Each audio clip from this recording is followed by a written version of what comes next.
Hello and welcome to a new video from Byte Analytics.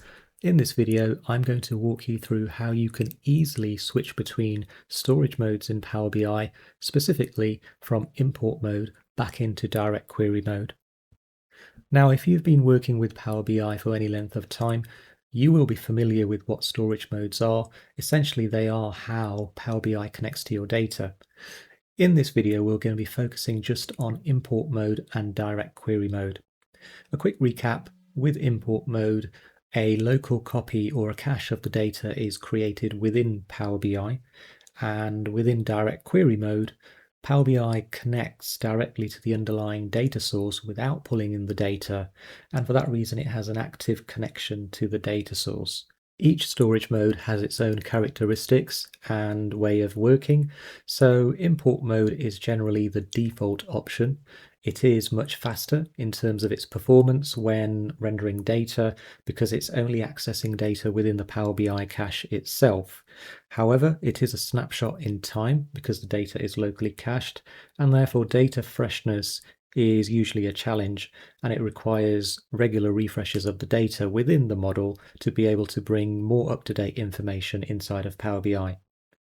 DirectQuery, on the other hand, is a slower option in terms of performance as compared to import mode, but it does mean that your data is always the latest reflection or the latest state, so it doesn't require or depend on any refreshing. So those are the key characteristics of the two storage modes, and once again, if you've been working with Power BI for any length of time, you will know that historically it was always possible to switch between these storage modes, going from DirectQuery to import mode. However, coming back from import mode to DirectQuery was not permitted, simply due to the metadata and the underlying schematics within Power BI. This option was not allowed. As of the availability of the TMDL, that is the Tabular Model Definition Language view, this feature is now available, and I'm going to show you how you can quickly do that. So here we are in Power BI. I have the fact internet sales table sourced from SQL Server, and as you can see when I hover over the table, it is in DirectQuery mode.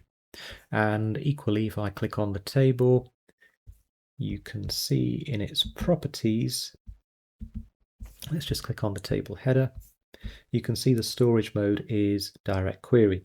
Now I can change that right here. I can go to import, and as always, as historically, I am given a warning message to say, hey, stop. This action is irreversible. You will not be able to switch it back to DirectQuery if you make this change. And developers like myself have always been faced with this problem, this irreversible action warning. And although it's quite easy just to simply create a new dataset, a new file, connect to the data source again, it's usually a few hurdles to get over. So let's go over this and click OK. And what's going to happen now is, so Power BI has now created a local cached copy of the data. And if I hover over the table now, you will see it's in import mode. And once again, the storage mode at the bottom there is showing import mode. So we know for sure we have our data in import mode. Also, I can go over to the data view here, the table view, and I can see my data visibly. That's something which is not permitted using DirectQuery mode. Now let's head over to the TMDL view. It's one of the newer icons you see down the left-hand side, just in this pane here, and it is the Tabular Model Definition Language view. What this means is the entire model is available to you as a script, and you can potentially modify elements of the semantic model through this script language.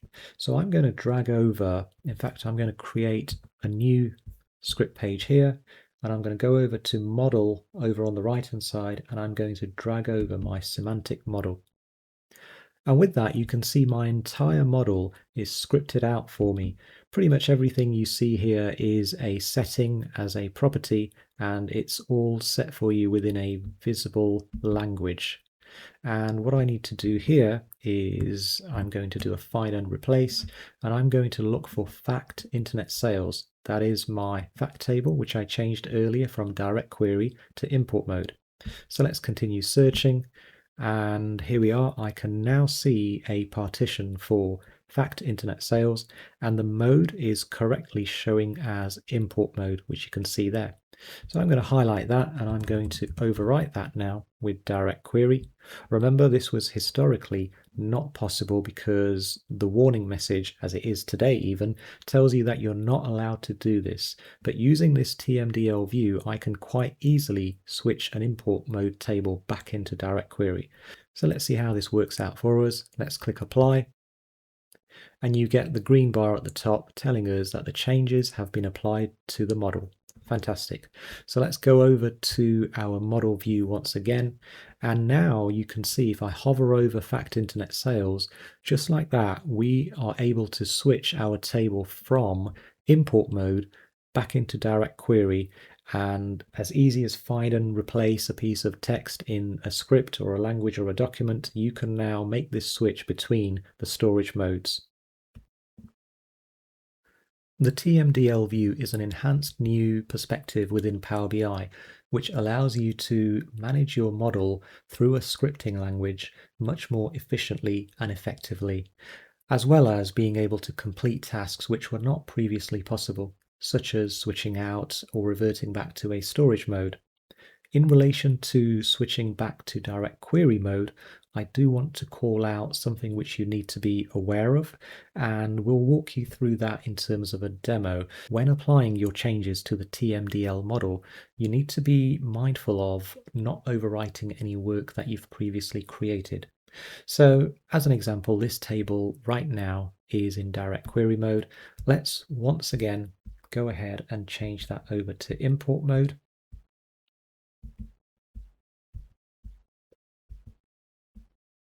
There we go. I get the warning again saying this action is irreversible. I'm okay with that. Power BI now caches the data locally, and we are now in import mode.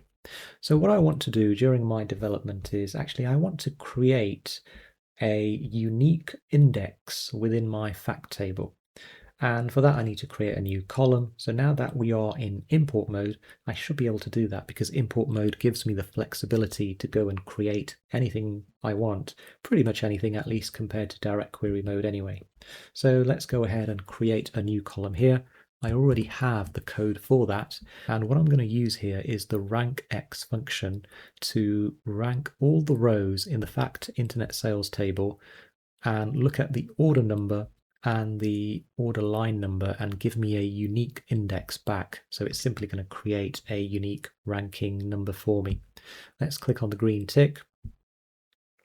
And just like that, my column is now created as expected. If I drag that out to the canvas, let's change that over to a table and let's change the default summarization. And as you can see, I have a unique row index now, as I expected to do using the DAX function rankx. However, if I now go back over to my TMDL view, you can see this is the last view that I used. It's still there. I've still got DirectQuery in there. That's because I have not yet applied the changes. But if I go ahead now and apply the changes, remember the table is currently in import mode, and as soon as I apply these changes, the table will revert back to DirectQuery mode. So let's go ahead and hit apply. You can see the changes have now been applied, and I'm going to close this just to keep things simple. And let's go back to the canvas. And what you notice here, my visual is now broken. And the reason for that is, as a result of going back to DirectQuery mode, Power BI has detected that not all functions are able to fold back to the data source, which is SQL Server. In our case, we had rankx and a DAX function, which was used to create a unique index. Unfortunately, it does not fold back to the data source, and for that reason, Power BI has removed that column from my list. So this is something you need to be mindful of. If you've created extra columns or extra logic and you're jumping between import mode and DirectQuery mode, you might be in for a surprise if you're not familiar with this, or at least what it's about to do. you could lose a lot of work. Please make sure you save your data regularly and be mindful of which functions are actually going to fold back to the data source. Back to this scenario here, how do we actually sort this problem? So let's delete this visual for now. So the way to sort this issue is actually go back to the data source and create what is called a view in the case of SQL Server. And that is actually the recommended way to service data from any data source. Rather than connecting directly to the table, we need to be servicing the data through a view, which I've created here in SQL Server. It's called VW Fact Internet Sales, and it's just a perspective of the table within a view definition. And within that view definition, I also have T-SQL code, which is actually creating my row index for me. And since that's back in the data source, I can now drag that out back to the canvas. Once again, let's change that over to a table. Let's change the summarization. And now I have, once again, my unique row index being surfaced from a view, which is in DirectQuery mode. So let's go ahead and just verify that in the model view. So let me click on the view and I can see my view here. And if I drag that out slightly, let's hover over that and I can see my view is in DirectQuery mode. However, I've managed to push back to the source any logic which will not fold back to the data source using DirectQuery. So in this video, we've looked at how we can now easily switch between storage modes in Power BI, specifically from import mode back into direct query mode using the TMDL view, which not only is beneficial for switching modes, but also managing your model through the scripting language itself completely. We've also looked at some of the gotchas of switching storage modes using the TMDL view. And also, finally, we've looked at how we should be creating and managing our data using underlying views in the data source.